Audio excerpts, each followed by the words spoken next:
to another edition of the Hank Unplugged podcast, a podcast that is irrevocably devoted to bringing the most interesting, informative, and inspirational people directly to your earbuds. And today is another exceptional opportunity to interview an incredible person. She's interesting, she's informative, she's inspirational. And by the way, as we get into the podcast, if you enjoy the podcast, subscribe, rate, review, it helps a lot. The book that we're going to be talking about today, let me introduce the book first and then the guest. It's called Priests of History. The subtitle is very interesting as well, Stewarding the Past in an Ahistoric Age. And let me mention that for those who stand shoulder to shoulder with us in the battle for life and truth, this book available. You can get it on the web at equip.org, equip.org. You can also write me at Post Office Box 8500, Charlotte, North Carolina, zip code 28271. Well, the author of this book is an incredible person. I mean, just reading her testimony in the book made me salivate over the opportunity to interview her on this podcast. Her name is Sarah Irving-Stonebraker. She's a professor of history and Western civilization in Australia Catholic University in North Sydney. I was just in Australia a couple of weeks ago, and I know that Sarah is basking in sunshine while I'm in a place where I can see snow outside. She is currently co-editor of the Journal of Religious History. She received her PhD in history from the University of Cambridge. She held a research fellowship at the University of Oxford. She converted from atheism to Christianity while an assistant professor at Florida State University. Towards the end of the podcast, I want you to hear her testimony. It's incredible. Her first book, a book titled Natural Science and the Origins of the British Empire, won the Royal Society of Literature and the 𝘉𝘠𝘯𝘏 Foundation Award for nonfiction writing. Sarah and her husband live in Sydney, Australia. They have 3 children. I have 13, Sarah, so I've got you beat by just a few. But we're going to be talking about her latest book. It's titled Priests of History and subtitled Stewarding the Past in an Ahistoric Age. And I want to start, actually, Sarah, and welcome to the podcast, but I want to start by asking you about the import of the title of your book, Priests of History. It's an intriguing title, and I love titles. Good titles. I've written over 20 books myself, and good titles is what capture the imagination of people and cause people to read books. Yeah. Oh, thank you so much, Hank. It's so wonderful to be here and to talk to you. Yeah. So the title of my book is actually one that sort of reflects quite a deep kind of personal way of thinking about history and also, of course, about my faith. So Priests of History encapsulates the fact that when as Christians we think about the past, I think that we're actually called to do a kind of priestly work in the very New Testament sense. We're called to be a royal priesthood, and as Luther, paraphrasing the first letter of Peter there, priesthood of all believers. And what I think that means is, in relation to history, is that we're actually called to tend and to keep the past, to steward the past for God's glory. And so Priests of History kind of encapsulates that idea. But I guess the kind of broader sense there too is that I think now that's particularly important because we're living in a cultural moment that I call this ahistoric age, because I think increasingly in society, and I also think to some extent these ideas of ahistoricism, a kind of rejection of history, thinking that history is irrelevant, they do sometimes, I think, creep into the church as well. And so I think it's even more important to have this kind of idea that actually Christians are called to steward the past, to be a kind of a priest of history, tending and keeping the past or stewarding it in an ahistoric age for God's glory. Yeah, so how does that impact the Christian church in a meaningful way? I mean, there are consequences to being ahistoric, and those consequences have a profound impact on the historic Christian faith. Yeah, that's right. Well, perhaps it'd be helpful actually if I just kind of briefly outlined what I mean by this kind of ahistoric age, this kind of cultural moment that we live in. Because basically, this is a sense that I think, particularly in the last 10 to 15 years, and this strikes me not only as a Christian, but also as obviously, as an academic historian, that we're now living in an age which is kind of, I think, uniquely ahistorical. And what I mean by that is, there first of all tends to be this sense, because of the kind of radical individualism of our culture today, and this kind of sense that we have that the good life is about just relentless self-invention, finding and being my true self and expressing that to the world. First of all, there's this kind of sense that, well, if that is what the good life is, that the only story I have is my own, as it were, history is just irrelevant to that project. So that's kind of the first thing I think that broadly, culturally speaking, is going on in the broader culture. The second is that increasingly we are, particularly in the West, increasingly ignorant of history. I think even as Christians, we know less and less about our historic formation as God's people. We know less about church history, less about even the history of the ideas that in the West have become profoundly important to us. So, for example, and which, for the most part, actually, particularly the ones that we tend to cherish and treasure, have Christian roots. So, for example, like when I talk with my undergraduate students at university about, say, the idea of that we have fundamental kind of human rights, they love this idea, but so few of them actually know where the whole idea that a human being might be a rights-bearing individual even comes from. So we're kind of increasingly ignorant of history. There's all kinds of interesting empirical studies actually that back that up, that show, like in the US, for example, that we know less, current generations, up and coming generations know less and less about their history than previous ones. So that kind of ignorance is reaching a new level. And there's finally a kind of a sense too, especially in the last 10 years with the advent of social media kind of polarizing our public discussions, our public conversations, that we tend to be kind of ahistorical in the sense that we are no longer able to engage in meaningful debate about the complexities of history without kind of turning it into a kind of culture wars, basically, where we either are forced to kind of think of history purely in black and white terms, or we're forced into categories where we either condemn or celebrate the past, where we find it very difficult to realize that historical figures and episodes of the past very rarely fit neatly into our own category. So we tend to reduce history to ideology, basically.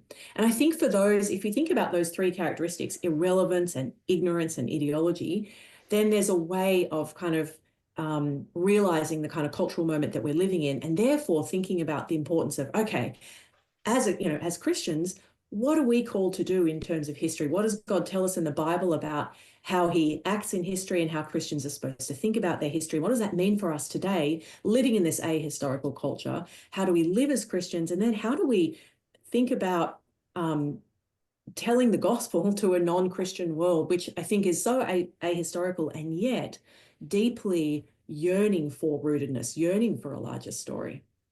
Yeah, beautifully put. And to your point, I was just thinking about someone who I've quoted often. He is a philosopher and a prestigious philosopher. His name is Alex Rosenberg. And one of the things Alex Rosenberg says in a long litany of things which promote atheism, his book is, of course, Atheist Guide to Reality. He says, in query form, does history have any meaning or purpose? And then he answers that by saying, no, it's full of sound and fury, but signifies nothing. Does the human past have any lessons for the future? He says, fewer and fewer, if it ever had any to begin with. And I think that sort of summarizes where the culture is. And as you've alluded to, I mean, Christians are impacted by the culture. And this is the kind of thing, this is sort of the air that we're breathing today, an ahistorical perspective. And that's why I think that your book is so transcendently important. If we forget history, we lose the gossamer strand that connects us, that allows us to to view our present in a meaningful fashion, recognizing that we are on a continuum that reaches into the past, but even beyond the resurrection and the second coming of Jesus Christ, because history will continue in the new heavens and the new earth with a recreated universe. Resurrected bodies will learn and grow, albeit without error, as forever we explore the glory and the grandeur of the one who created history with a purpose. Talk about how the disenchanted worldview leads us to be what I like to call wretched flatlanders. Nature has come to be understood in terms of how it works rather than what it means or what its purpose is. Yeah. Yeah, that's such a profound reflection, actually.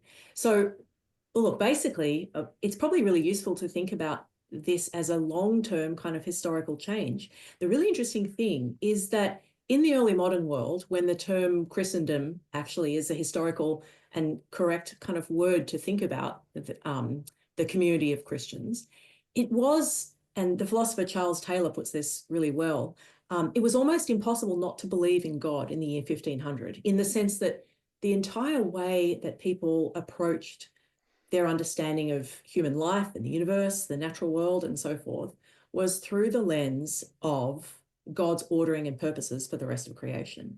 But gradually, what's happened over the last 500 years or so is a process that different historians and philosophers kind of refer to as a gradual kind of secularization, where increasingly, and this, again, I'm kind of simplifying here a whole lot of very complicated, historical processes.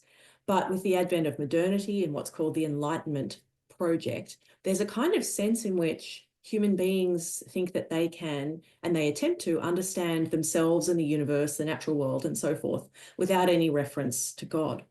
And so in the sort of late modern and some, for the last 30, 40 years or so, the term kind of postmodern has been bandied around, various kind of terms for understanding the characteristics of our culture and society after about the 1960s and 70s. In the late modern and kind of postmodern world, there is a kind of sense that we're in a kind of post-truth age in which there's no longer any kind of ultimate story. There's no kind of meta narrative, if you like, that gives us any kind of sense of purpose or any sense that time ultimately has any kind of ultimate meaning. And what that does is ultimately it leads people kind of desperately searching or inventing some kind of way of thinking about how they exist in time. Or it creates a kind of, and you see this in the kind of literature and some of the really kind of more pessimistic literature and philosophy in the late 20th century. Think about 𝘉𝘯𝘏 𝘠𝑚𝑢's work. Like there's a kind of deep sense that human life perhaps is ultimately meaningless because time is ultimately meaningless. There's no purpose to the universe. But actually, as Christians, really, of course, the thing that we know as Christians is that there is an ultimate purpose to time, that time is that time is given purpose and meaning by a God who actually shows us who he is through his mighty works in history. And just as somebody, you alluded to the fact before that, I didn't grow up in a Christian home. I was very much a secular person who defined myself as an atheist in my 20s. And here I was doing a PhD at Cambridge. And in what actually kind of begins to strike me is that Christians actually have the framework for understanding why time and why history is meaningful in the first place, right? Because in the rest, like in the ancient world, ancient philosophers basically think that the universe is eternal.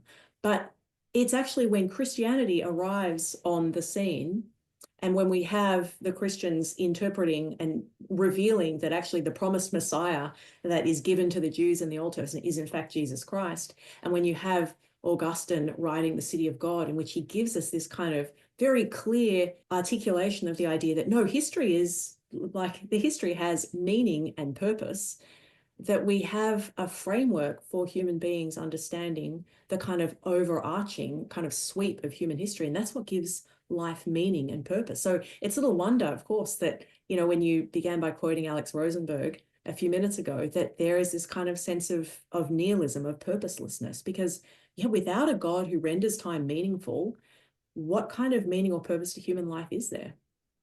You know, it's interesting because, you know, I was thinking as you were speaking that the secular world also has a view of history that's linear in some sense. So today we talk a lot about the cult of progress or the myth of progress, the idea that history is moving forward and we are evolving from human beings to human beings 2.0. That we're going to be transhuman.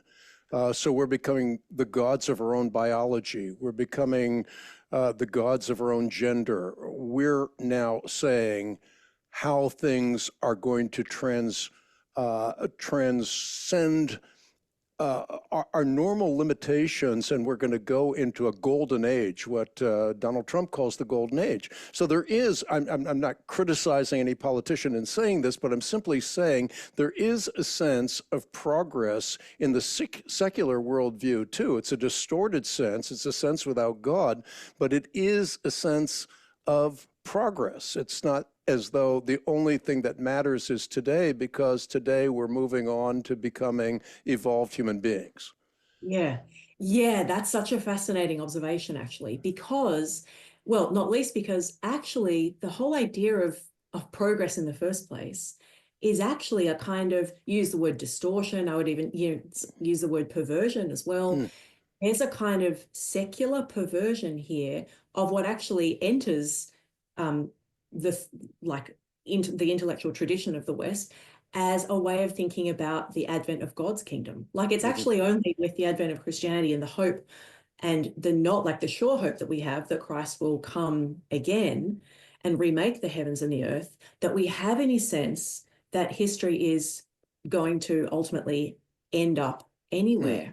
And the really interesting thing that's happened in the history of the West is that these ideas, and it particularly happens after the advent of the scientific revolution in the last few hundred years, ideas of progress increasingly get secularized. They get, and what happens is that the ultimate goal, or what we might say is the telos of that progress, which of course Christians know and historically was the idea of God's kingdom, Christ will return. But as they get secularized, so in other words, as they get unraveled from their Christian framework, what happens is that the ideas of like progress remain, but they remain as kind of as distorted, as distortions and perversions, because, and here's the thing, there's no longer any real sense of what that telos is, what the endpoint is. Is it some kind of, you mentioned earlier, you know, like transhumanism, or is it a kind of, and I think that's why too, our cultural moment at the moment, our culture at the moment almost oscillates wildly between the sense that there is a kind of progress which will end up in transhumanism and colonizing Mars. Utopia and dystopia are always so closely connected. And there's this idea that it will actually culminate in disaster, that there will be a kind of dystopian destruction of the planet. And one of the reasons why secular culture is struggling with this is because we've kind of inherited Christian ideas of progress and hope for a better world, which as Christians we know is the new heavens and the new earth. Like this is God's plan for history, but we unravel them from theology and think that the classic, you know, we'll worship the created things instead of the creator. We'll think that we can create our own kind of utopia. We lose that sense of telos or endpoint. And so we just maintain this sense that there is endless, boundless becoming and progress. And yet we're completely at a loss about where it actually ends up. I found something fascinating in reading your book, and that is when you actually talk about when the ahistoric epoch began. And you would think, well, that happened maybe back with the Renaissance or the Enlightenment, but you say, no, it is very modern. Yeah, well, so this is interesting. I think that there have been for some time, you know, there are long historical threads that give us the kind of origins of ahistoricism. I mean, even when C.S. Lewis was writing in the mid-20th century, he uses the phrase, oh, chronological snobbery, right? Yeah, There are yeah. moments in history in which there is a kind of sense, And this, yeah, I think this is characteristic of the kind of modern mindset too, right? That we are superior to the past. This is modernity. But I think there is something in the last 10 to 15 years, which is kind of uniquely, well, there's a kind of unique moment really in the last 15 years. These things have kind of, various threads, I think, have kind of coalesced to give us a new sense of in which the past is completely irrelevant. Not least, I think it's exacerbated by the fact that social media really finds its kind of origins in about 2012, 2013. And what that does is that it means that basically, the kind of conversations that we have in public are operating on a completely different level now. They're more and more polarized. We know how the algorithms work. So public discourse is transformed. And so, and also, of course, with the constant, the 24-hour news cycle and the constant and rapid demand for new content means that we're kind of generating information and content without actually thinking that there is any need to kind of preserve and to continue. But of course, the other thing about social media too is that it exacerbates this radical kind of emancipatory individualism we have. That is to say, it really accentuates the way in which we think that life is really just about this constant process of self-invention. The more that we do this online, the more that we're constantly kind of creating content and inventing ourselves online, the less that we ever see ourselves. And I think even, this seeps into the church, the less that even the church, Christians collectively, see themselves as conserving and passing down a tradition and being part of a larger story. Yeah, so I was just stunned when I read in your book 2010. It just seems so recent. And yet you say soon after 2010, 5 characteristics of ahistoricism intensified and coalesced. And I think you're very qualified in your writing. You didn't say it began, but it intensified and coalesced. And you argue then that the digital revolution and the rise of social media have acted like sparks to ignite the flame of ahistoricism in a number of different ways. And then you give illustrations of the ahistoric age. And one of the illustrations really caught my attention because, as I was saying earlier, I was just in Australia, and Australia is beautiful. I mean, you see these incredible churches. I was downtown in Melbourne, Australia, and I attended a number of churches there, but they're basically empty. And then you have these beautiful statues. But part of what you say in your book is that you have a mark or a telltale sign of ahistoricism with the toppling of statues. Yeah, that's right. I mean, this is a kind of a trend really that has begun. I mean, statues have been toppled in history, obviously, when the Soviet Union collapsed, when there's a kind of climactic crisis of the fall of governments in the late 1990s, Soviet Union collapsed. They pulled down the statues of Lenin and Stalin and Marx and so forth.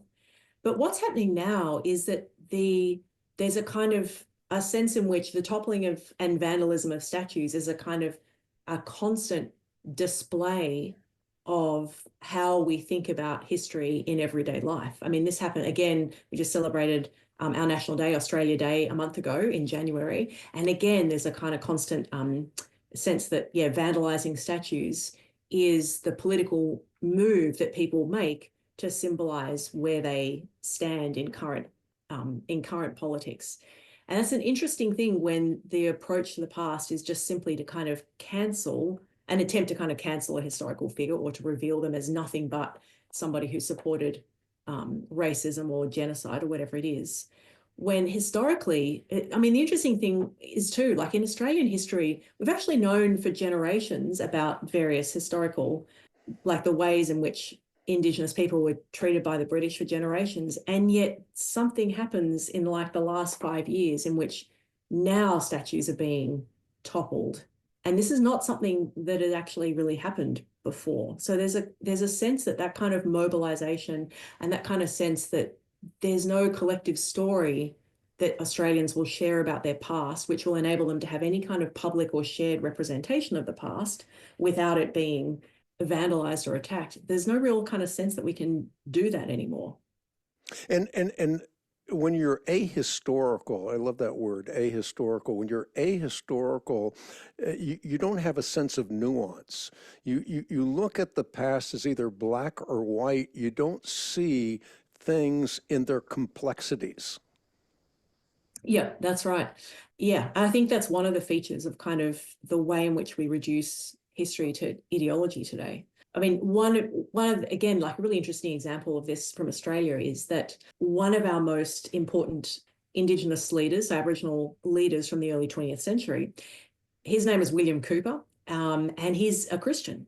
And he's born in the 1860s on a Christian mission on the border of New South Wales and Victoria.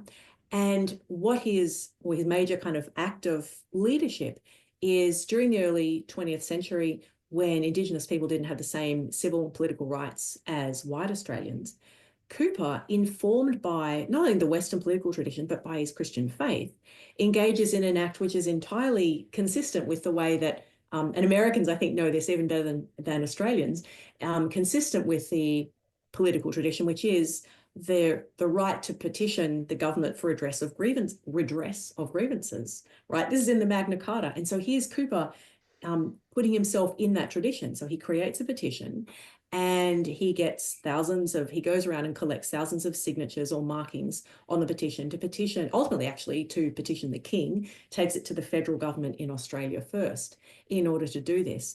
And his whole argument actually is that the reason why Indigenous Australians ought to have the same political rights as non-Indigenous Australians is that not only are they all subjects of the British Empire, but they are all created equal. And he quotes the Bible and he says, we are of one blood. And he talks about God and he talks about being of one blood.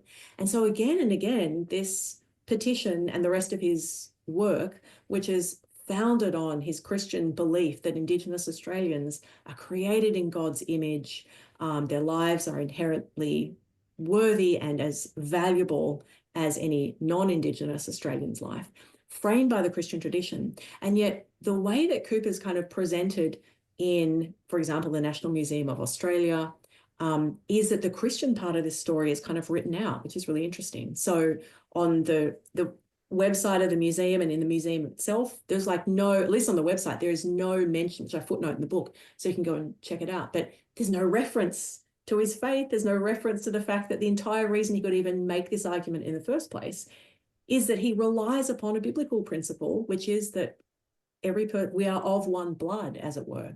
And so there's an inability, I think, like you said earlier, to recognize that history is nuanced and complex. We're living in a cultural moment now in which, for some reason, there's a sense that if you're on the kind of progressive side of politics, then you must write out any reference to Christianity as playing a role in Indigenous rights in Australia. So they write out that part of history and they can't attend to the fact that, no, history is complex. Cooper doesn't fit into our category of what a kind of progressive Indigenous activist might look like today, because he is profoundly evangelical and Christian and wants the gospel to go out to Indigenous communities. So history is kind of nuanced, it's complex, it doesn't fit into our neat ideological categories. You know, you mentioned museums, and I think that's another really important point to make on the podcast, because if you have children and you're taking them to museums, so often you need to be equipped to tell them what they're encountering, because so often what they encounter is not historical reality, but a political agenda. Yeah, so this is the other interesting thing that I think was something that really illustrated the way that we're now living in the kind of ahistoric age is something uniquely happening in the last 10 to 15 years or so, because it was in, I think, 2019, I quote this in the book, so you have to check the footnotes and everything, but the international body that regulates museums redefined the purpose of what a museum is. It's the first time that this has happened in a very long time. So for centuries, really since the creation of the first kind of modern museum, the British Museum through Hans Sloane's collections, the idea is that a museum is a repository of the past, that it conserves and passes down the past. But the essence of the redefinition of what a museum was by this international body in the last 5 to 7 years completely jettisons the idea that it's about conserving heritage and basically redefines it as having a role in the sort of the justice and the political. They use various phrases. They have social justice is in there. We can check. I've quoted it all in the book. But basically it redefines the purpose of the museum as an ideological and a political purpose to kind of remake the world, to reshape the world. And that's profoundly significant, right, in terms of what's happening here with how we think about history, and how we think about the public role of the stories that we tell.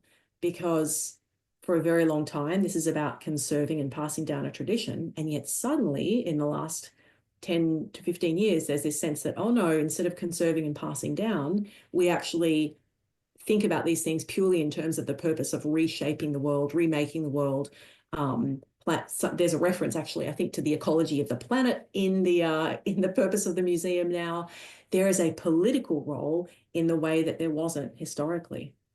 Yeah, and it's just breathtaking when you say this is forged some 5 to 7 years ago. There's also something that I think you can speak about from personal experience.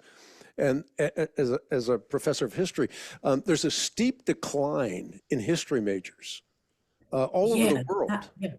Yeah, that's right. Some really interesting evidence, I quote, coming out of the American Historical Association in the last few years, like history majors plummeted, and they're plummeting faster than other humanities majors.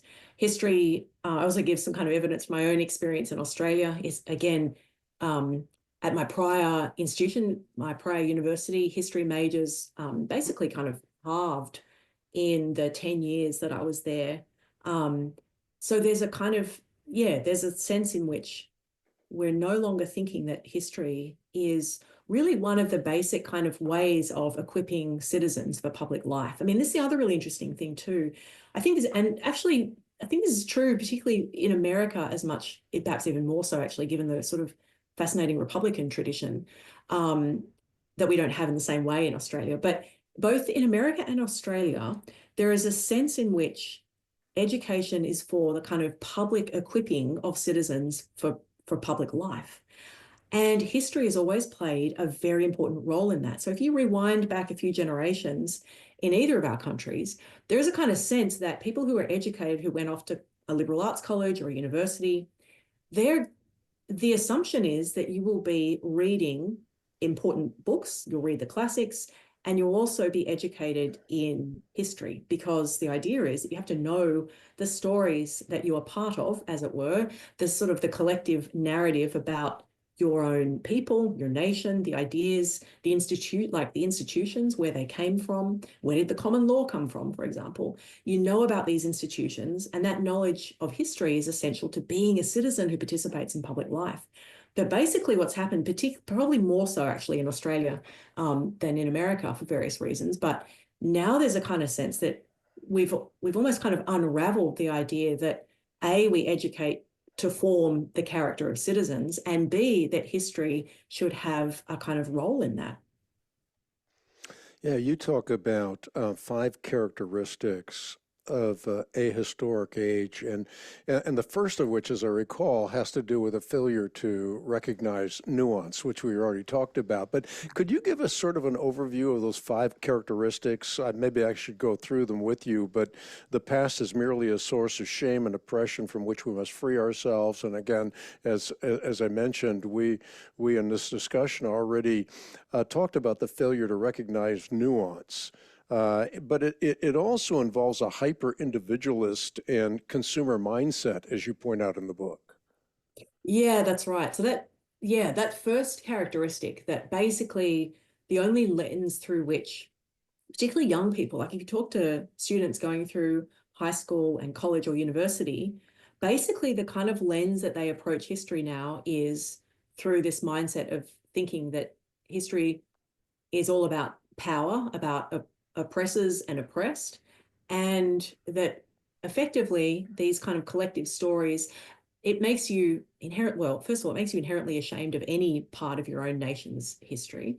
Again, it's not to say there aren't complex parts of your nation's history and some things that are, deeply, deeply problematic in Australia's history, for example. But seeing the past purely as a kind of story from which they have to free themselves from as a source of kind of domination and oppression is probably the first thing. And I think that's a real kind of intensification of this idea that we see the purpose in life really is to kind of free ourselves from all external authorities. Like if young people come out of their high schools and into college thinking that life is really about going on my own journey, right? A phrase we hear all the time, that educational institutions are all about empowering myself. That is like, when you probe a little bit, that's antithetical to any sense that we're part of a larger story and part of history. That's a kind of idea that, well, we need to free ourselves from all kind of external authorities so that I can be my true self, so that I can go on my true journey, go on my own journey. And so history is just a source of some kind of oppression or domination from which we have to free ourselves. That's why, coming back to the statue vandalism and toppling thing, why that's such a good illustration of that, because instead of being able to sit with any kind of complexity, then there's a kind of sense that, well, no, the statue, for example, of our first Prime Minister, Edmund Barton, or Lachlan Macquarie, one of our greatest governors in New South Wales, has to be knocked down, because there's no way that people have of thinking about the fact that the past is complex. It's not just a kind of source of oppression and domination. So that's probably the first thing. You Did you want quote, to? yeah, well, Yeah, I was go on. just going to say, you quote one of your students, an Oh, undergraduate yeah, yeah. student, saying, "Why should I study British Empire?" Has absolutely nothing to do with my life. And there's some presuppositions underlying that kind of thought, but there's also a cultural milieu that's sort of, yeah, like I said before, it's like in the air. It sort of leads you to that kind of thinking, that ahistorical malaise. Yeah, yeah. It's such a good illustration. It's something, I mean, it is one particular student, but really I've heard, You've that heard kind of it a paradigm thousand before. times. But yeah, because so yeah, if we unpack that a little bit, right? What are the presuppositions? First of all, there's this kind of sense that like I would only study things that are relevant to my life, because I think my life is about my relentless, like my ability to kind of create myself, invent myself. And so if I don't think that something is important to my life, like if I don't think I should read the founders, or if I don't think I should read about the history of the British Empire or study that, then I shouldn't study it, because my life is all about me. Um, and then what happens to the idea of education there is that it's just a means to an end, and the end is self-empowerment. That's why too, like, have you noticed too that interestingly, schools and universities increasingly use the language of empowerment to Mm. describe their purpose. Historically, that is not like, the earliest university in Bologna in the 11th century, the 1000s, the whole history of the university is not about self-empowerment, right? So there's a sense that today the student is going to reject studying history because basically they don't see it as relevant to their lives, because they think their lives are all about self-invention. You bring up a prize a phrase in the book, and it is digital tribalism. Can you Yeah. explain what digital tribalism entails? Yeah. So I'm talking about this, I think, in the context of trying to show the church, to show other Christians that actually Christians are called to be part of, God's historical people, a rich historical community, and the kind of community and fellowship that we have with each other, and that we can learn so much more about, actually, if we read about how Christians have practiced fellowship historically, is so radically different to the kind of false and communities, quote unquote, or digital tribalism that we see online. Because increasingly, in the digital age, there's that kind of classic paradox in which people are intensely atomized and isolated and lonely, and yet they find their community online. And so the kind of phenomenon that sociologists kind of refer to as digital kind of tribalism creates a kind of false community.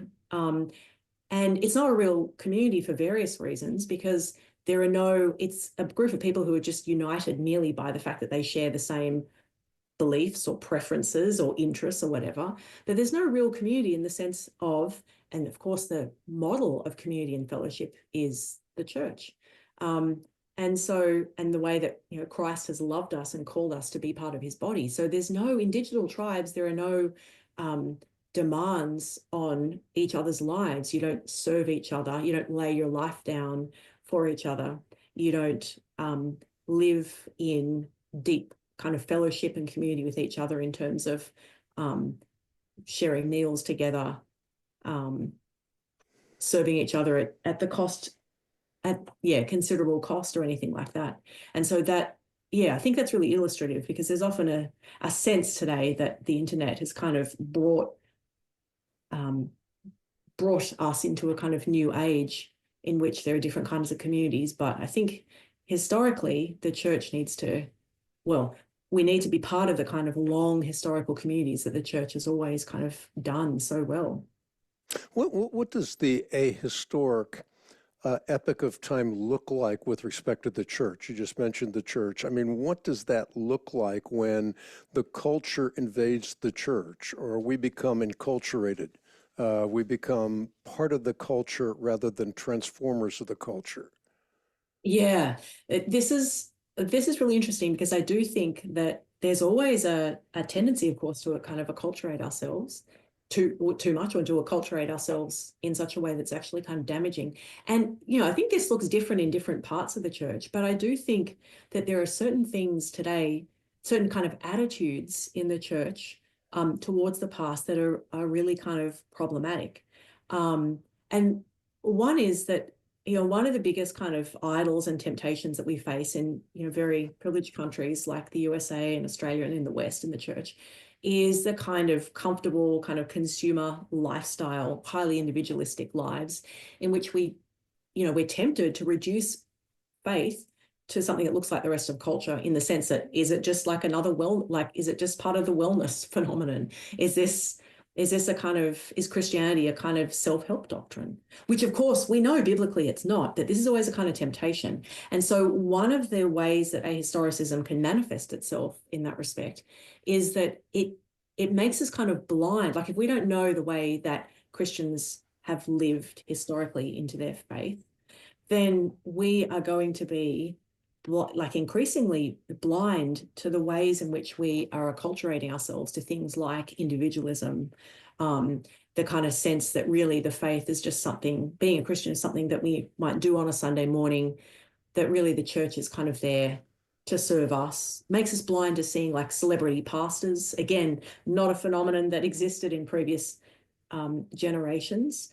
But I think that's why, if we actually understand something about history, we can kind of sharpen our understanding of culture, and we can be very wary of the way, we can be more aware of the kind of temptations we have for current kind of cultural idols. You mentioned the phrase. Sorry, I might have been interrupting your thought pattern there, but when you talk about celebrity pastors, my father was a pastor, and his work was anything but that of a celebrity. I mean, he had to tend the flock. He had to marry and bury. He had to counsel people. I mean, it was hard work. And one of the things, that a real contribution you make in the book, is the disjuncture between the kind of pastor that's become all the more prominent in our culture, and pastors that really did the hard work of ministry, tending the flock, caring for the flock, teaching the Word of God. I mean, I think of, I'm going to name a name. Andy Stanley is a great example of a celebrity pastor. He's got one of the largest church networks in the world. He's in the United States. He actually, you talk about ahistoricism, he says that the Old Testament has nothing worthwhile to say to us today. You ought to call it the obsolete testament. We should not read the Old Testament, because if you read the Old Testament, you're going to have a sense of an entitlement to slavery, and you're going to have a false sense of God. You're going to be worshiping a false God and all of that. I mean, it's absolutely incredible. These people are more managers of large Christian cults than they are people that are teaching their constituents how the Old Testament and the New Testament are inextricably woven together in a beautiful harmonic tapestry. Yeah, that's interesting. I mean, the way that you were, again, speaking about the actual kind of day-to-day pastoring work of caring for the flock that your father did. I know I was really instructed when I read Eugene Peterson's work. I mean, the interesting thing about this is that they are historic ways in which pastors have tended to the flock. But if we actually don't know that historically that's what ministry looked like, that's what pastoring involved, I think we're much more likely to just kind of jettison the past because we're ignorant of it, we don't know about it, and to kind of think that really the role of the pastor is merely as a kind of CEO or a manager who just delegates. But historically and even biblically, of course, that's not what actually pastoring looked like. And I think there are other examples too. In some churches, so this is more about, so for example, if you take the worship service, I think another way that the ahistoric age can kind of creep into the church is that we tend to kind of assume sometimes that historical practices are just not relevant anymore, or if we don't know about them. And suddenly what you end up with is a service that actually is not only out of step with how we have met together and shared fellowship as Christians, but is also kind of unbiblical too. So, for example, there's a kind of sense that any kind of tradition of coming into church and praying a prayer of confession of sin, which historically has been, we're told to confess our sins. Historically, Christians, when they meet together, they confess their sins.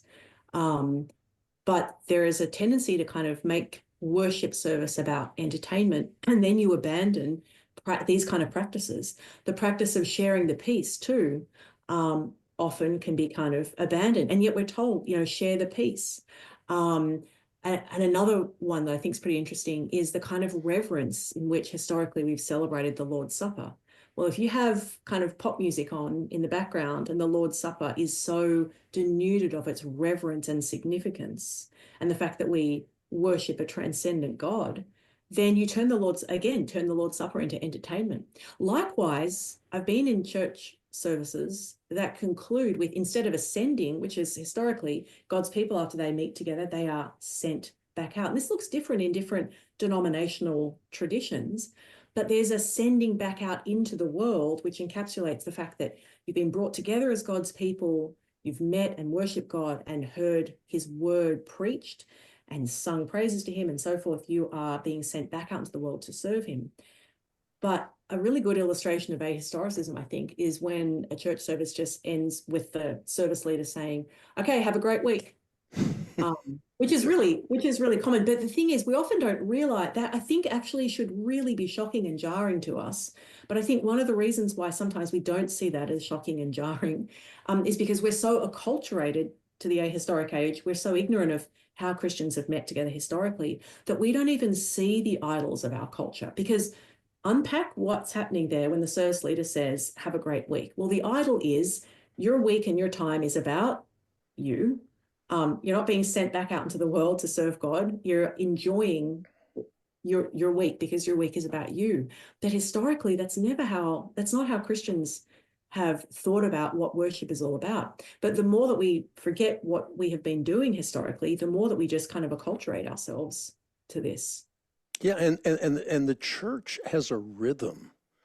There are seasons of the church, and we order our lives as Christians around the rhythm of the church. It invades every aspect of our life, so it's not going to church, it becomes a way of life. Yeah, that's right. And one of the things I talk about in the book, so after I kind of do this cultural analysis of the ahistoric age, I want to really show Christians that actually there is a path forward here. I think that if we tend and keep and steward the past, one of the things Christians can do is use the past as this kind of vast treasury. That beautiful phrase, by the way, a phrase that Isaac Watts, the wonderful hymn writer, uses, a vast treasury to help us. And I think one of the ways that it does that is that we can draw upon things like the lectionary or the, for example, or liturgy or the church calendar to kind of order our time. My family did this we began doing this a couple of years ago when we decided to kind of really lean into the church calendar and what in the Anglican tradition is called the daily office. And we sort of step by step, gradually, we're reorienting our time and redeeming our time, I think, around these kind of historic practices that enabled us to kind of structure our time around the story that God gives us and the kind of the rhythms of life that structure the church. And these are kind of daily rhythms, like we meet for prayer in the morning, like we pray morning prayer in my family. But again, historically, there's morning prayer in different Protestant denominations and in all kinds of, in the Eastern church and the Catholic church, there are kind of, historically, actually, Christians have structured their days around cycles of prayer and devotion. And this can be really helpful for us because, of course, we're living in a culture in which our culture is more than happy to structure our time for us. There are secular seasons, our work or the demands of consumerism, or just, the way that we kind of secularize events like we turn Christmas into the holiday season. We're actually living in a culture which is going to structure our time for us if we let it. That is a brilliant point. I mean, it's not just that we are no longer structuring our time around God's purposes and God's plan, but the secular world has an alternative for us. And so often we embrace that alternative without even knowing that we're doing it. Yeah, that's so true. I think one of the things that I hear, so when I talk about my book in the Australian evangelical context, one of the kind of, particularly from like older generations, one of the kind of pushbacks I get most often is this kind of anxiety about, oh gosh, tradition or church calendar, that makes it seem like we're not actually evangelical anymore, or we don't actually believe the gospel anymore, because there's this kind of sense that tradition equals no longer an authentic faith or something. And I think while there are sort of moments in which, of course, tradition can be empty, but the other thing that's going on there is that I think there is also a profound blindness to the idols of our own culture. Because so often what happens is that underneath all that, so underneath the idea that we could even engage in any kind of tradition of liturgical prayer, like praying from the Book of Common Prayer, is this kind of anxiety that to do that would mean we're not authentically expressing ourselves to God.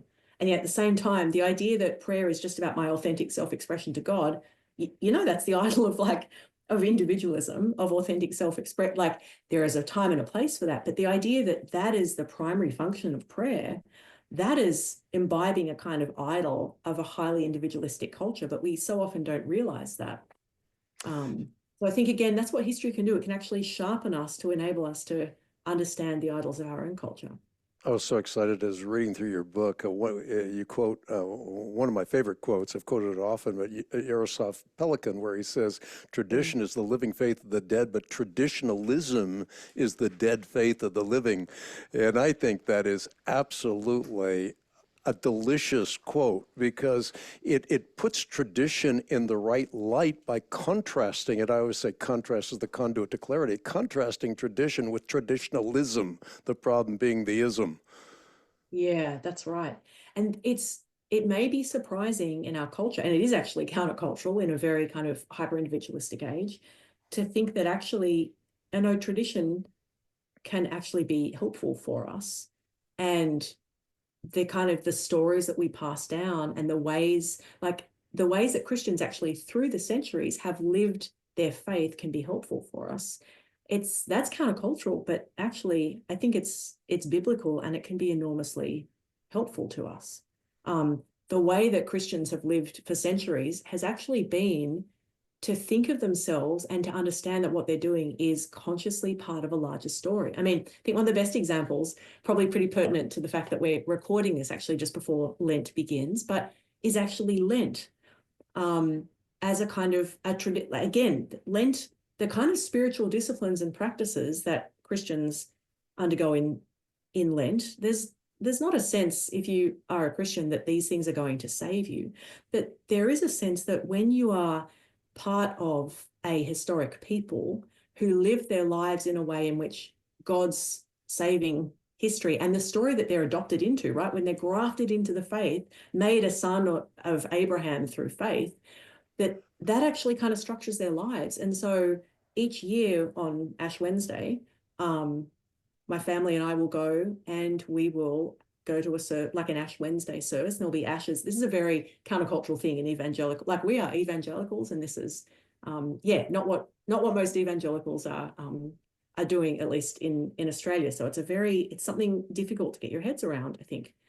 But no, actually, to receive the ashes on the forehead, to live in such a way in which you're consciously living as part of God's people, and then to go through Lent preparing your heart, whether it's through, and again, it's not legalistic, perhaps it's fasting for some people, perhaps there are Lenten disciplines, almsgiving. You're actually living as part of the story of God's historic people that's been handed down to you. And I think it's really, when Paul says in his first letter to Corinthians, these things, like the stories of the Old Testament, these things have been written down for our instruction. I think there is the sense in which Christians are called to not only remember these stories and pass them down, but then also kind of live into sacred history. And we do this by ordering our time. Yeah, beautifully said. I think one of the most important parts of your book is where you observe the outworkings of the ahistoric attitude that's pervaded the church. And the first of that is doctrinal drift from orthodoxy, from the faith once for all delivered to the saints, from what was believed everywhere, always, and by all. So you have this doctrinal drift. And one of the key points you make is the doctrinal drift is seen in same-sex sexuality, redefining marriage. I mean, if you think at the beginning of human civilization, you have church and you have government, and you also have marriage. Marriage is foundational to all of human civilization. It's not just a thing, it's the thing. Yeah, that's right.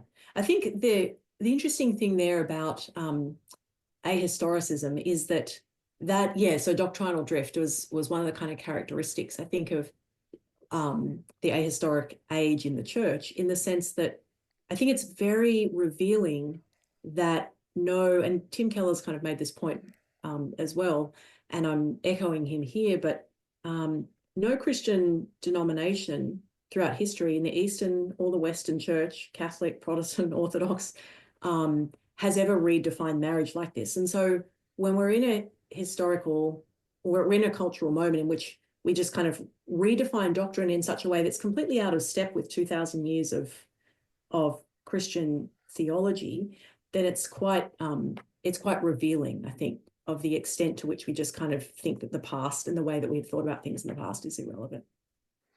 Yeah, so that's one of the characteristic.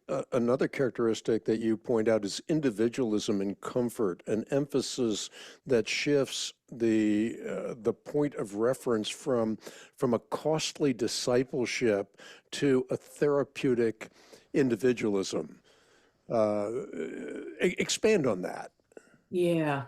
Well, this is the idea Cheap that grace is another way of talking about it. The beautiful Bonhoeffer quote. I mean, look, historians and sociologists, I mean, Christian Smith did a great job of, and even coining the term moral therapeutic deism, have noticed for some time that one of the kind of characteristics of a Christianity which is so acculturated to a very kind of post-industrial and hyper-individualistic age is the sense that basically it acculturates to consumerism in many ways, in the sense that the faith really becomes a kind of pathway to my self-help. It becomes a kind of lifestyle. It becomes about therapy and about sort of self-empowerment. And in that sense, it is no longer a walk with Jesus, right? And there are ways in which we see this. Yeah, obviously we can see this in all kinds of ways kind of creeping into the church. That emphasis on the kind of therapy, that Christianity is nothing but a kind of therapy to help me live my best life. But it's profoundly unbiblical, right? Like those who seek to save their life will lose it. Like we have to be willing to die to ourselves and be willing to suffer for Christ. In fact, it is granted, just in our small group last night, in Philippians, but, really mulling over the fact that, it is granted to you to suffer. Like how difficult and countercultural that is for us today, like living in the West. Missionaries and our persecuted brothers and sisters in the rest of the world actually understand this much better than us. But that it is granted to us to suffer. Yeah. Yeah, beautiful. I want to skip over to what you say when you talk about a consumerist and marketing model as one of the indications of drift within the historic Christian faith. And you say, here's a quintessential example, and I'm quoting you, evangelicals in Australia frequently discuss whether they should celebrate the Lord's Supper on Easter Sunday because it seems too weird, awkward, or uncomfortable to outsiders. That is a stunning statement in and of itself. When you think about the sacramental liturgical history of the church, at the very epicenter of everything, the epicenter of liturgy, in fact, liturgy is the Lord's Supper. It is partaking of the real presence of Christ. It is that receiving of zoetic energy by which you can live not by might nor by power, but by his Spirit. It's not just about biological energy, it's about spiritual energy that you receive when you partake of the real presence of Christ.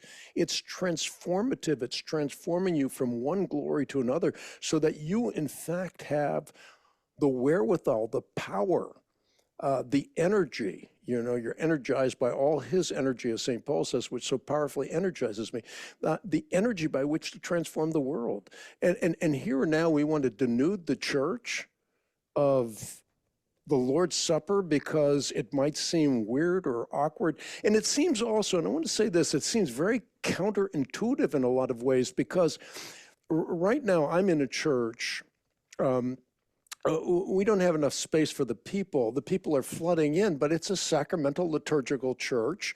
It happens to be an Orthodox church. People want to come in because they are intoxicated in a world denuded of intoxication. They're intoxicated by the mystery of God, by the sacredness, by beauty, by all of these things.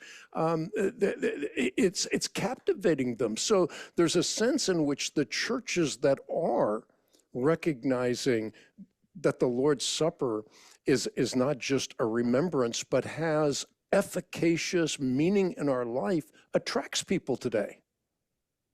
Yeah, that's right. And it's interesting, like, I mean, I gave an Australian example there, and I can comment from that kind of Australian perspective too, that it's interesting that one of the reasons why the Lord's Supper was often, in our context, not celebrated on Easter Sunday was that there was a moment for a while, and it probably served its purpose at a different historical moment, where at least the kind of thought was that we need to make Christianity kind of relevant to the culture. And I don't for a moment think that means you should not celebrate the Lord's Supper. But I think that when you unpack it, that's the kind of thought behind it. There's this kind of constant sense that we need to make the church relevant to the culture. We need to make the church like the culture. But this is a very different moment culturally now. And I think regardless, the deeper thing going on here too, which is what you were alluding to when you talked about the number of people in your church yearning for a sense that God is actually transcendent and sacred, is that there is a kind of a secularizing, tendency, particularly, well, in some parts of the evangelical church that I'm broadly speaking a part of more than others, in which we so denude the world of the transcendence of God and of any sense of the sacred, because there's this kind of knee-jerk reaction that to think that God might be sacred, or the moment we think about wonder, we might, that maybe that's Catholic. There's a kind of anxiety that might mean that we were pre-Reformation or something. But I think there's a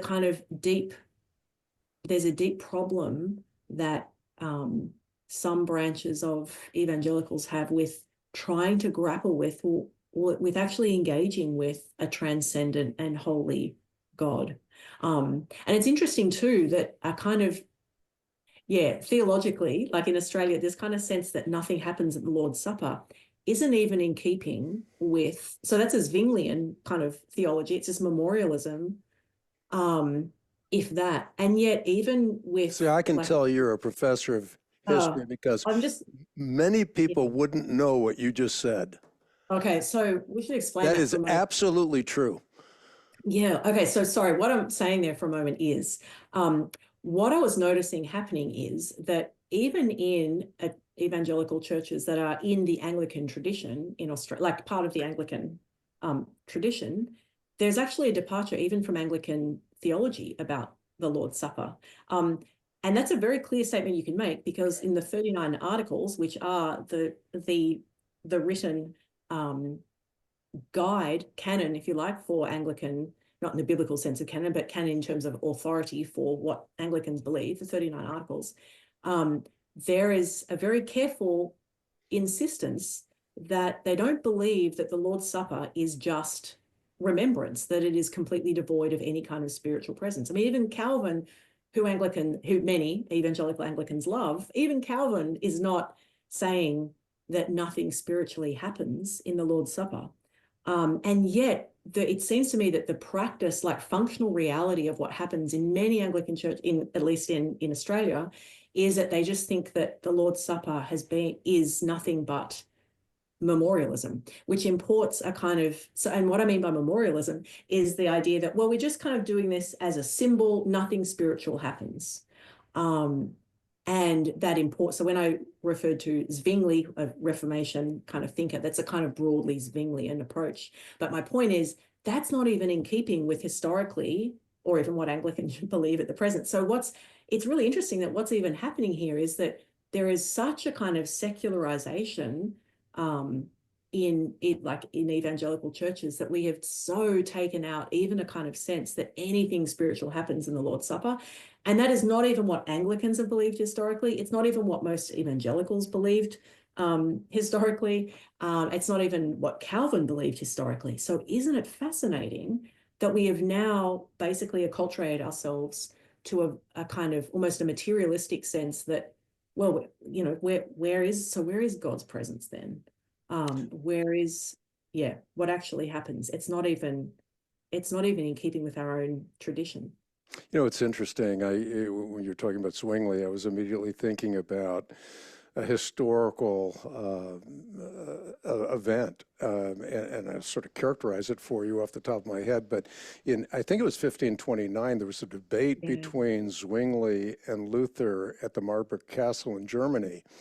And the debate was about a lot of things. But during the debate, I don't want to mischaracterize it, during the debate, and this is my paraphrase, Zwingli was, it was a colloquy, but Zwingli was actually accusing Luther of bread worship, because Luther still believed in the real presence of Christ, not just the spiritual presence of Christ, or not just a memorial, but the real presence of Christ. And so Zwingli said to Luther, he said, how can Christ really be present in the Eucharist? And Luther responded to the effect of saying, look, if you can explain to me how Christ can be one person with two natures, I'll explain to you how Christ can be present in the Eucharist. In other words, it's a mystery. And I think this is part of what you're driving at in the book. There's a mystery that we are now denuding the church of. The mysterium, what the Latin phrase, the mysterium tremendum et fascinans, the mystery that causes us to tremble and yet attracts us. And I think today's generation, having gone through this ahistoricism, is looking for mystery, is looking for the very thing that we're trying to rob the church of. Yeah. Yeah, I agree. And I think that's why there is a kind of um, a, a flurry now of interest in things in, I think, really dangerous idols, right? But that tap into awe and transit. So yeah, flurry of interest in like paganism and witchcraft and I mean, yeah, false ways of trying to access the divine. Where actually, of course, Christians know they have the revelation of God. And actually, for me as a historian, what the book's trying to say is actually, if you look into Christian history, we have a whole wealth of tradition. This kind of takes me to the chapter on like art and beauty and sacredness in the book, because there's this whole rich tradition in which Christians have praised God's beauty and transcendence through, for example, I mean, sacred music.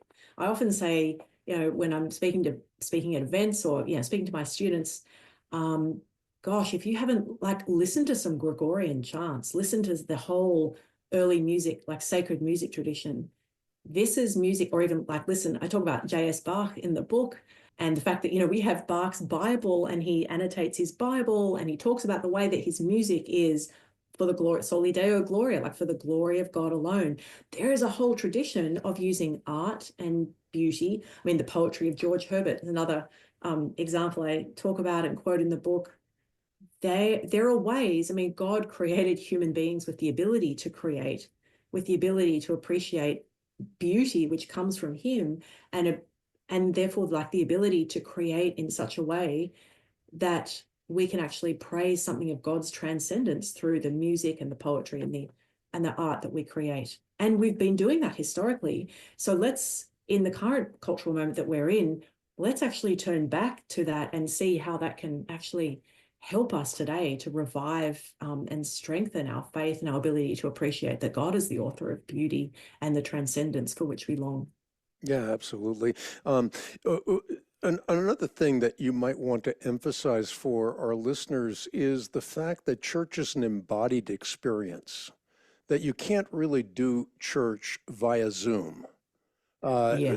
It requires human beings to interact in a physical sense. Yeah. It's really interesting that C.S. Lewis talked about the way that what we do with our body matters.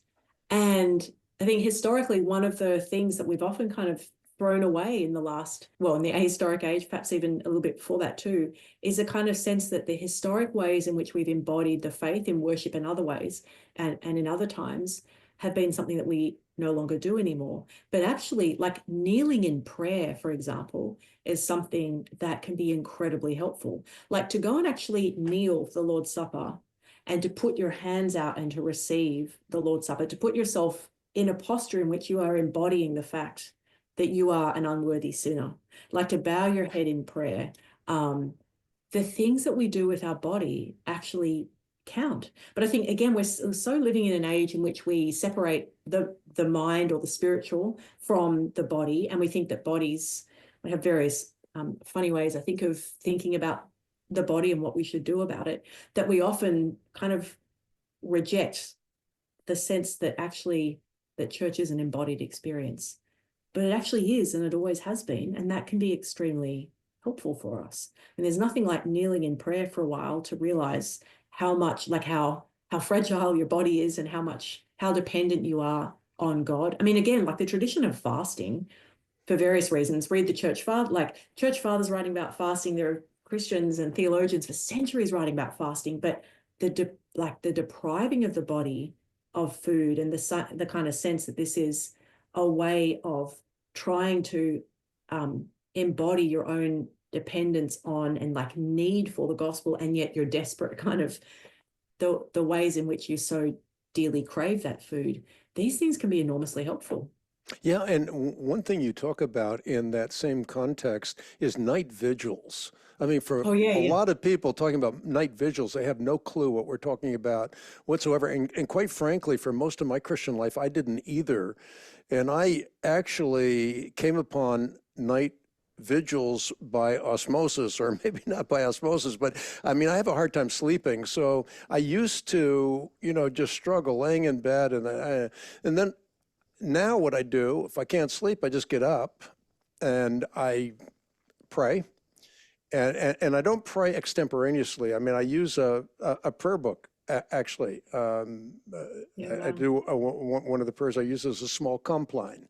Um, but I use prayers that have historical value, and I use that time wisely. And for me, that was sort of an entrance into this idea of night vigil. I wouldn't say that I'm an expert on it by any stretch of the imagination, nor have I made this a consistent aspect of my life. But I do think that your pointing to night vigils has real import in an age of ahistoricism.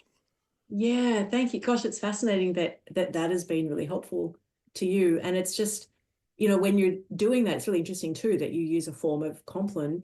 Again, when you're praying Compline at night, what a beautiful way of living into the story of being part of God's people, that you're praying prayers and in the same way and with the same kind of form that generations, well, first of all, across the world, my family and I often pray Compline as well. There are Christians across the world, geographically, horizontally, but for generations and for millennia have been praying, because actually the whole tradition of staying up during the night, and keeping watch and praying is developed, well, of course, with biblical precedent, right? Like Paul and Silas, there they are singing hymns during the night. Paul's singing when he's in prison. Christ, of course, in the Garden of Gethsemane, like they are awake and praying during the night. And of course, the psalmist talking about meditating on God during the night. And then this tradition of praying, particularly the Psalms, actually, and when early Christians and the monastic movement begins to take off in the early centuries, actually what they're doing is that they are remaining up during the night, and they are singing the Psalms antiphonally. So yeah, in the book, one of the things I'm trying to do is to show Christians that there are spiritual disciplines that we've practiced in the past in different parts of the church that can be enormously helpful today. And back in the 17th century in England, there's a little Anglican community in a village called Little Gidding. And I talk about some of their spiritual practices, one of which, like you mentioned, is this night vigil. And what they're doing is they often stay up in pairs. Of course, it's 17th century. This is by candlelight. And they're singing the Psalms antiphonally. So again, that's an old tradition too, call and response. Like it will either be a half verse or a verse, and then somebody will sing the other part of the verse. And that is a way of them of praising God and of using their time to praise God. And it's such a helpful kind of practice.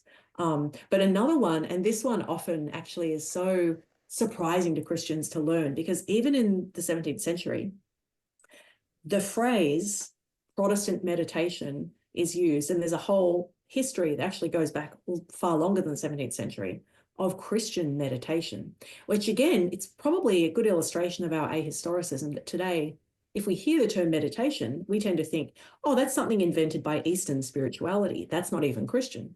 But actually, meditation is, at its origins, like in our tradition, a Christian practice of meditating on God's word. And there are all kinds of instruction pamphlets and books printed. And I talk about one in the 17th century in which there is it's basically a kind of instruction book about, it's called Protestant Meditation, published in the 1600s. And again, it's another spiritual practice, which so many Christians today who don't know much about their history and the rich history of the church and how they're part of a historical people, and who just kind of think, oh, well, my faith means just a kind of individualistic sense that I'm united with these people by the fact we agree on the same doctrines. It's like, well, yeah, that's part of it, but you're part of a historical people. And actually, if we learn something about the ways in which they practice their faith, that can be so incredibly helpful for us today. I want you to unpack the meaning of a word that you use in your book, presentism. We've sort of touched on that, but I was thinking when I was formulating this question for you, I was thinking about another quote by Jaroslav Pelikan, where he said, tradition lives in living conversation with the past. Yeah. Yeah.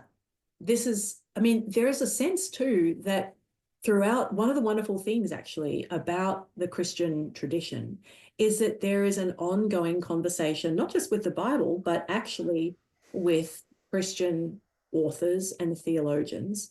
And that is actually how the tradition and how the intellectual riches of Christianity, and actually more broadly speaking, how the intellectual traditions of Western and the Eastern Church have developed, because there's this sense that we're in conversation with the past. Again, C.S. Lewis put it so well that actually, if we join at 11 p.m. a conversation which began at 8, we're missing really the heart of, I'm paraphrasing him here, but missing the heart of really what's going on. And here's a really interesting illustration of this. Calvin's Institutes of the Christian religion, probably his most famous work is Systematic Theology, right? Calvin's writing this in the midst of the Reformation in the 1520s, 1530s. And here's the interesting thing. Many today in Bible college or just elsewhere in the evangelical church will kind of assume that Calvin, of course, he's well-known reformer for emphasizing the importance and the authority of the Bible. Absolutely. But if you actually look at the Institutes, Calvin is in constant conversation, of course, not only with the Bible, but actually with the rest of the Christian and non-Christian tradition, because he's trying to articulate what he believes and how Christians ought to systematically think about all these doctrines and principles in terms of this long conversation. So they're actually there's 60 odd other authors outside of the Bible that Calvin lists in the Institutes. And so you can read the Institutes and you realize that actually the reformers themselves are part of a long conversation. He's quoting Lactantius and he's quoting Aristotle and he's quoting Plato. Like, Christians are always part of a long conversation, and that can be really helpful for us too if we think about that today, because there's a long conversation about really all the kind of ideas that we're interested in today. I mean, I was struck, for example, during COVID, obviously there's a lot of debate about this kind of issue of, well, to what are the extent and limits of secular authority, so the government's authority, and over our life, and to what extent can you resist an unjust law, all these kind of things. And the really interesting thing is that actually these ideas have been talked about historically for hundreds of years. There's a whole tradition here. We're part of a long conversation. Like Luther famously, in 1523, writes on secular authority, in which he's dealing with these kind of issues. Like, people have been thinking about all of these issues for so long. And if we realize we're part of that conversation, again, it can be incredibly helpful because we can draw upon those insights and those riches. Yeah, one of the things I want to really drive home in this podcast is the fact that we have to know our history so we can understand that we're part of that history, that Christ invaded time and space, that he came into history, that he's a man of history. He's the God-man, but he is a man of history. He shaped history by becoming part of history in the incarnation. And then as part of that, how the Bible instructs God's people to pass down their history and learn from it. I mean, the quintessential example is Moses. But you have so many great authors throughout the centuries that have hammered home this point. This is a quote I used to have in my head, but I'll read it. Jacob Neusner. He's one of the most published authors in history. And I love this quote. He says, "Civilization hangs suspended from generation to generation by something I mentioned earlier, by the gossamer strand of memory. If only one cohort of mothers and fathers fails to convey to its children what it has learned from its parents, then the great chain of learning and wisdom snaps. If the guardians of human knowledge stumble only one time in their fall, collapses the whole edifice of knowledge and understanding." Yeah. And Moses said much the same thing. He exhorted the people of the promise to impress the words of the Almighty upon the hearts of their children and their children's children. Talk about them when you sit at home, when you walk along the road, when you lie down, when you get up. Tie them as symbols on your hands and bind them on your foreheads. Write them on the door frames of your houses and on your gates. And above all, he says, do not forget. And you would add to that what he's implying, do not forget your history. Yeah, that's right. That's right. I mean, yeah, like Paul said, these things are written down for our instruction.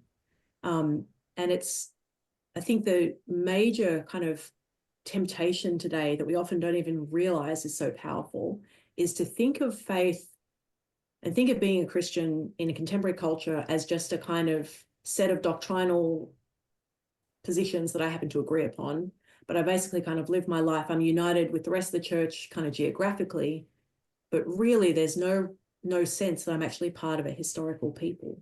But actually, biblically, we are part of a people that God has saved through his historical acts and through the life, death, and resurrection of God himself, who has come to inhabit time, and in doing so, like, render time meaningful. And Christians are part of that story. We are part of a people who God saves in time. And it's the most incredible thing when you think about the fact that for somebody, well, for many people who are like Gentiles and not part of the Jews, like, this invitation has gone out to the whole world. And when you become a Christian, you are actually grafted into a historical people. You are saved into a people, saved into a family. And so you're actually saved into that history. And so that history becomes your history, right? Like, the great cloud of witnesses becomes like they're your spiritual ancestors. I mean, often when my husband and I kind of talk to our kids about the stories that they're part of in the church, we kind of make the point that people, so the kind of like heroes of church history. So I was, thinking recently, for example, about Gladys Aylward, missionary in China in the 1930s.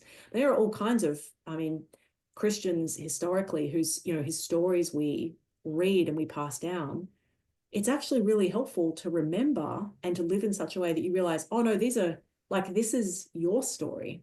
I'm not genetically related to so many of these Christians in this great cloud of witnesses, but actually through the blood of Christ, I am like, these are my spiritual ancestors and I'm part of this story.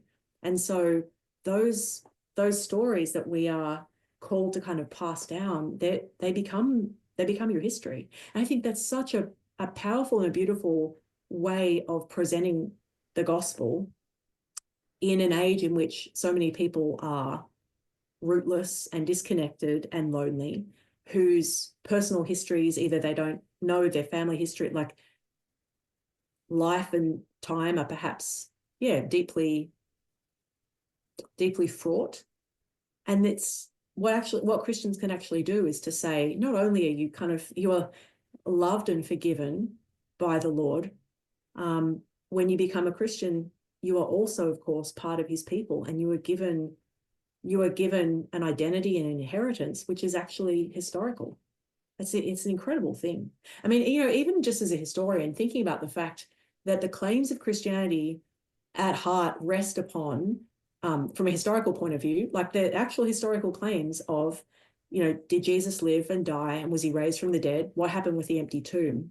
That is profoundly unique. And I would really encourage anyone who has doubts about Christianity to kind of read about the historical evidence for the historical man of Jesus Christ and the empty tomb, because the claims of Christianity cannot be kind of watered down or thought as if they're kind of analogous to any other religion. They rest upon a historical claim. Yep, and certainly the historical claim of the resurrection, which St. Paul calls of first importance. And if Christ has not been risen from the dead, eat, drink, and be merry, because tomorrow you die. So Paul is making the point that Christ is not only a man of history, but he demonstrated that he was God through the immutable fact of resurrection. There's a word that you've been using over and over again throughout this discussion, and you just used the word about 3 or 4 times in the last few comments you made, and that is the word read, and that is music to my ears. I wrote a whole section on the importance of reading in one of my books, and you emphasize this so well in your book, how significant it is to read. John Wesley once said that if you don't read as a pastor, you're just a trifler. C.S. Lewis made the point that if you read a book only once, you've never really read that book at all. You need to read books over and over, digest them, and there are so many great books to read. I often talk about, a book people get started with, like Mere Christianity. It's a book Yeah. that you can read over and over again, and you get a real sense of history doing so. So anyway, I'm not trying to take your place in elaboration on this, because you do such a beautiful job of elaborating on the importance of reading. And I think that's a lost art in the digital age.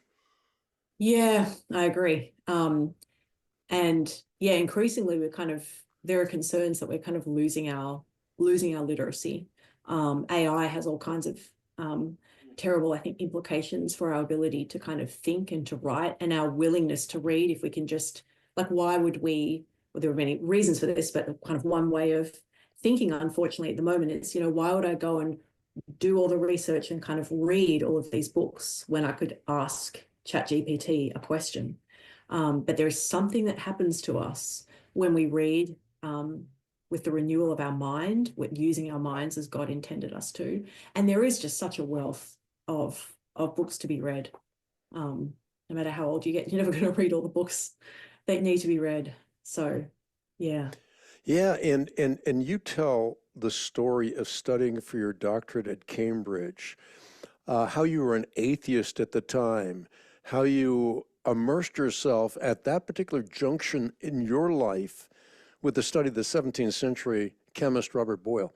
That had a great impact on your life, and it's part of your testimony. Yeah, it did. I basically arrived at Cambridge as somebody who was a complete kind of non-believer.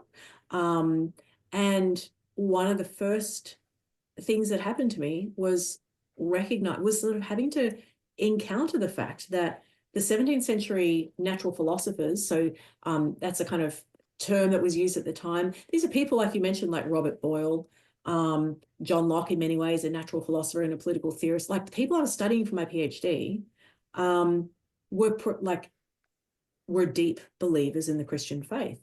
And that begins to kind of unsettle some of the kind of very sort of caricature-like and arrogant assumptions I'd had about Christianity. And the thing that is probably so profound and beautiful about Boyle, and was really kind of striking to me, is that I'm reading Boyle because I'm writing a PhD at the time on what we now call science and the origins of the British Empire. So I'm interested in Boyle's like scientific work and the fact that he's involved in colonization. And yet throughout all of what we would now call his kind of scientific work, Boyle is quoting the Bible. Like, he's quoting Psalm 8. He is quoting an idea that comes up again and again, is this idea actually of Genesis 1:26 to 28, this idea of being created in God's image and then having dominion over the fish of the sea and the birds of the air and all the living things that creep upon the earth, and what that kind of dominion or responsibility looks like. And so this is kind of striking to me that, here I am trying to write a PhD about the origins of science, but I can't actually do it without trying to understand why on earth these early modern natural philosophers, who are founders of modern science, are talking about their Christian faith all the time. So that doesn't make me a Christian right then and there or anything, but it really begins to unsettle assumptions that I have. And it persuades me of the fact that, oh no, you can be a serious believer here and a great intellect, and there's something kind of going on here. I could talk a little bit more about my faith story if you like. I was going to ask you to do that anyway, and I would love you to do this. Is a perfect time for you to share your testimony. It's really powerful because you come out of a secular culture, a secular lifestyle, and you become a Christian, and reading is part of your journey, reading and studying. And there's a beauty to it. There's an elegance to it. It's transformational to every aspect of our lives. But your testimony, I love that part of the book. And I also, something I'd like you to comment about as well, I'll prompt you if you forget, it's not only your testimony that is riveting in this book, but you tell the testimony of so many significant people, people that were involved in the abolitionist movement and so forth. So testimony is a powerful way of conveying truth, and I found your testimony intoxicatingly beautiful. Well, I started with that kind of episode about what happened when I got to Cambridge. I mean, probably just the precursor to that is that, I grew up in Australia, which is a very kind of, secular country. I grew up in a really loving home that encouraged me to grapple with ideas, but very much like a non-Christian home. And so by the time I was in my late teens and early 20s, I really kind of thought of myself as a non-believer or as an atheist. And so then we have that kind of, the first kind of thing I think significant that happens is, in terms of my faith, is that when I am at the University of Cambridge doing my PhD, I'm encountering these early modern philosophers who are deeply, deeply Christian. And I'm kind of needing to kind of make sense of that. And then after I finished my PhD, I was elected to a junior research fellowship in history at the University of Oxford. And that's a really significant kind of time for me, because at one point, my friends and I go to hear a series of lectures that are given by one of the really well-known atheist philosophers, the ethicist Peter Singer. And he's really one of the world's kind of leading ethicists. Yeah, some of your listeners will have heard of Singer or perhaps be familiar with his work. I know you are, Hank, but so he's an atheist and a utilitarian. And so I kind of go along to these Oxford lectures that Singer gives, really excited to kind of hear about ethics from an atheist perspective. But actually, I left that series of lectures with what I've described as a profound kind of intellectual vertigo, because basically what happens is that it's very clear. I mean, Singer's very consistent in his atheist ethics, and he just makes very, very clear, not only in those lectures, but then in the books that he writes as well, that really there is no kind of basis for thinking that human life is inherently valuable or precious or set apart from the animals in any way. So there's nothing distinctively valuable about human life. And moreover, in the rest of his kind of writings, which I then sort of after these lectures had to go and kind of familiarise myself with, because I found these claims so disconcerting, he really argues that there's no kind of inherent equality of human life too. So Singer's well known for kind of arguing that human beings have a certain set of capacities that set them apart from the animals. But then the problem is, of course, if you don't have those capacities, so for example, the capacity to reason and to be self-conscious and to experience pain, to think of yourself as a being over time and so forth.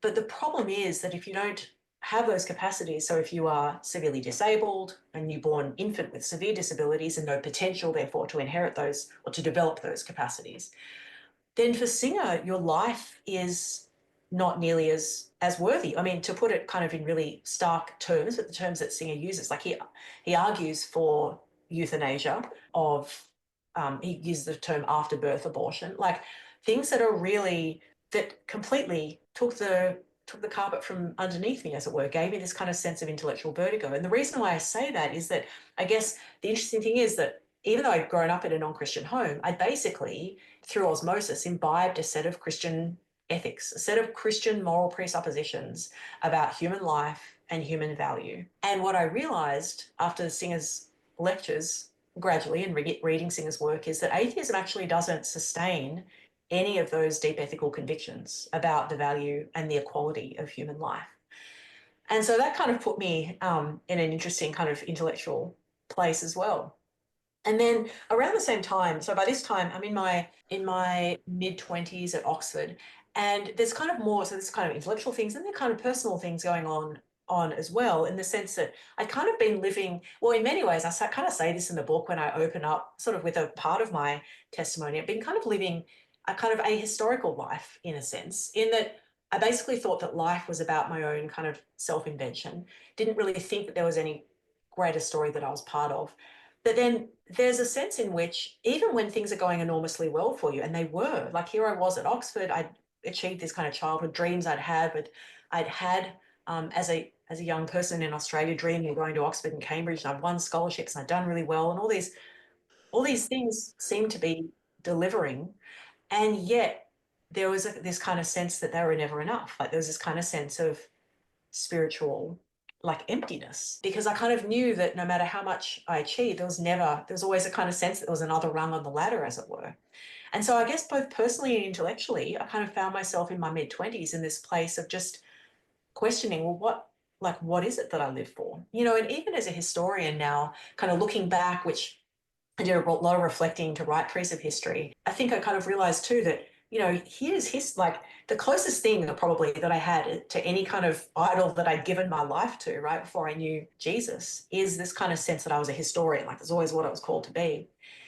But then the thing is, if there's no kind of larger story that you're part of, no ultimate purpose to history, like what is history?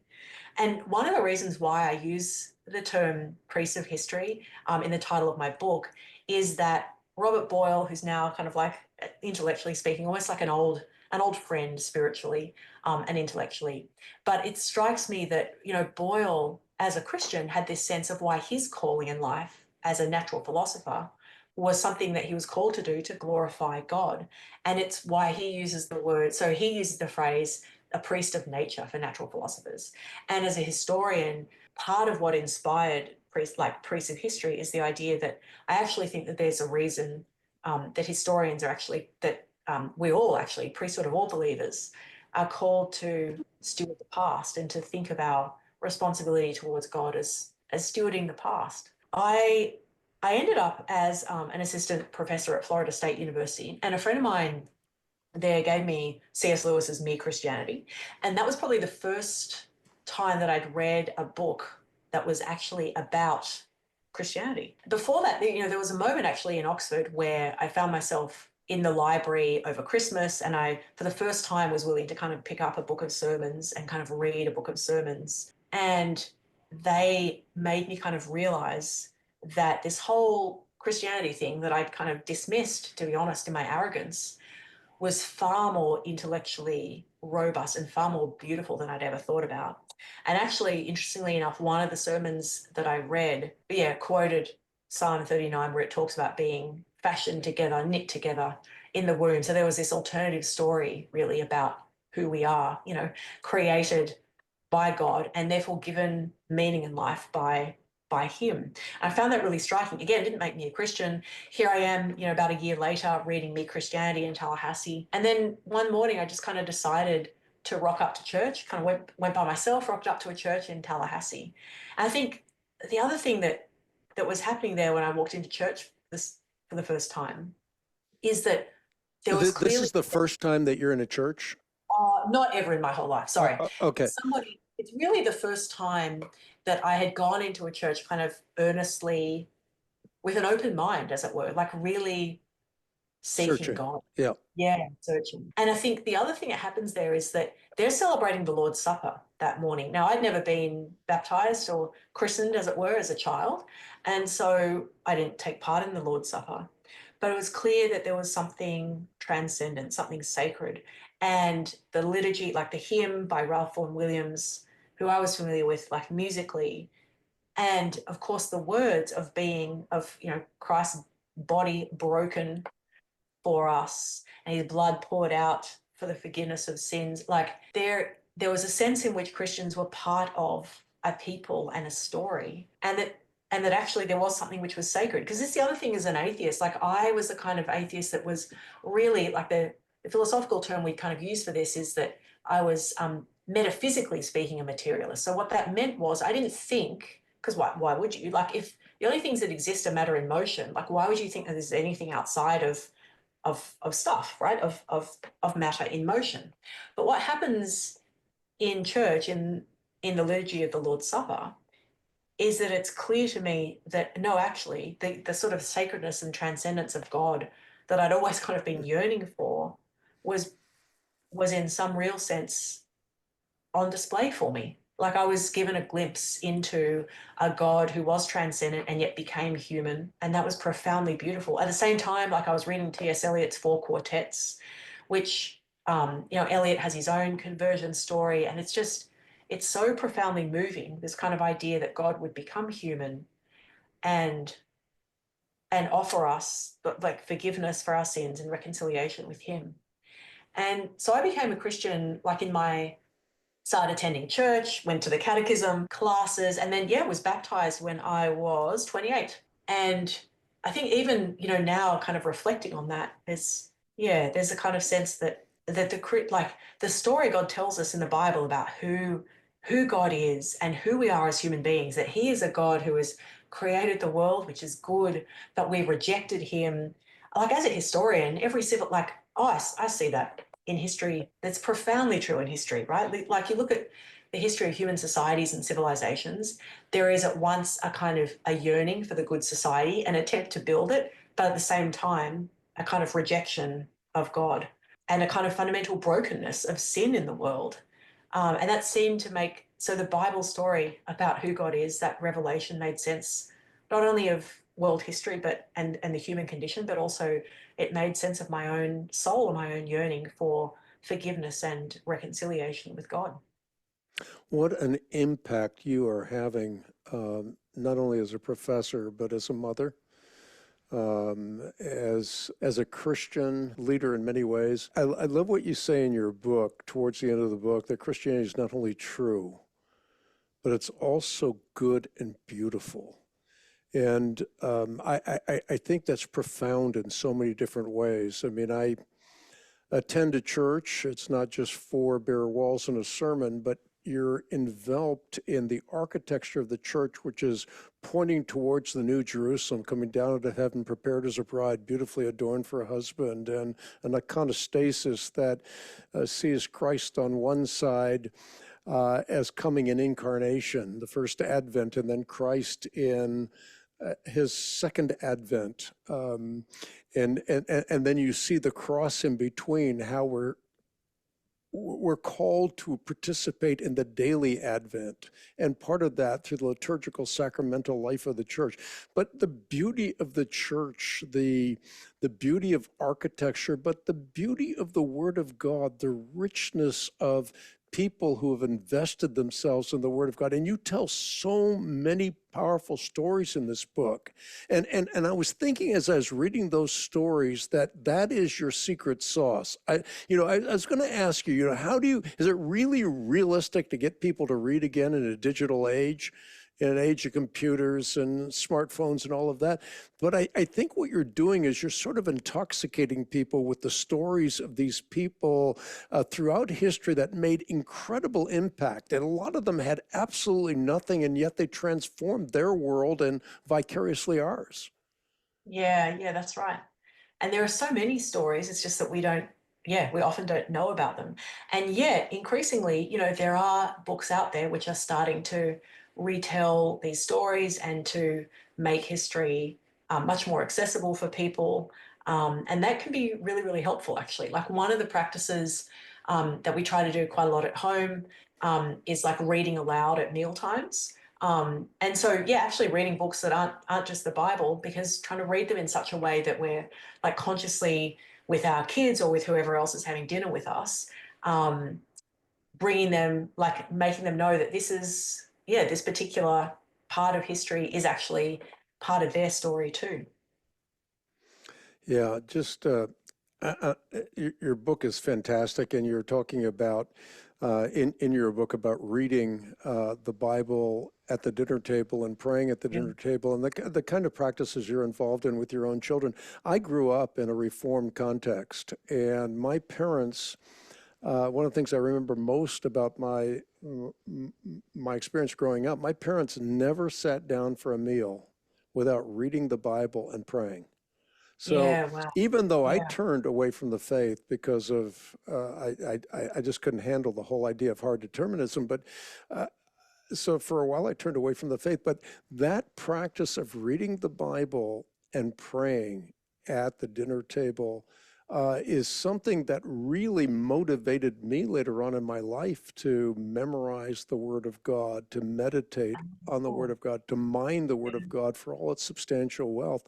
So it laid a foundation for me, and I was so pleased to read in your book how you're inculcating those practices in your own family. It's not just something you're teaching, it's not ethereal for you, but this is really your way of life. And I think it's something that increasingly, even when you look at not just like the decline of reading, but even the decline of our ability to eat meals as people together, like regardless of whether it's your biological family or a much larger family, household, God's people. I think that practice of just like putting technology away and eating meals together, sharing fellowship, there's actually something deeply true to our own history as Christians doing that. Like even in the early church, some of the letters, even that Pliny, the Roman governor, remarks upon when he's describing the Christians in the 1st century AD is that or 2nd century AD, he's recognizing that he describes the fact they meet together and they share a meal. Like this idea of sharing meals together, which often incorporated, a reading of the word or reading aloud. That is something that Christians have been practicing for centuries. Yeah, talk to our audience as we close this podcast from your heart, why you want them to be a priest of history. I mean, not talk to them collectively, but as you're talking to one person, why do you want the person that you have in your mind as you're speaking right now to be a priest of history? Yeah.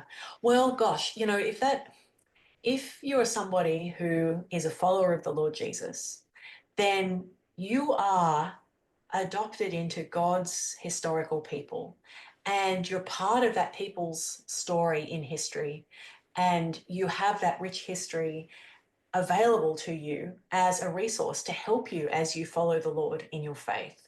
And so I would say to be a priest of history means to kind of steward the past in the same way that you would both kind of conserve the past and pass down these stories, but also kind of tend and keep and do that work of kind of uncovering lesser known stories, which we need to do from the past as well.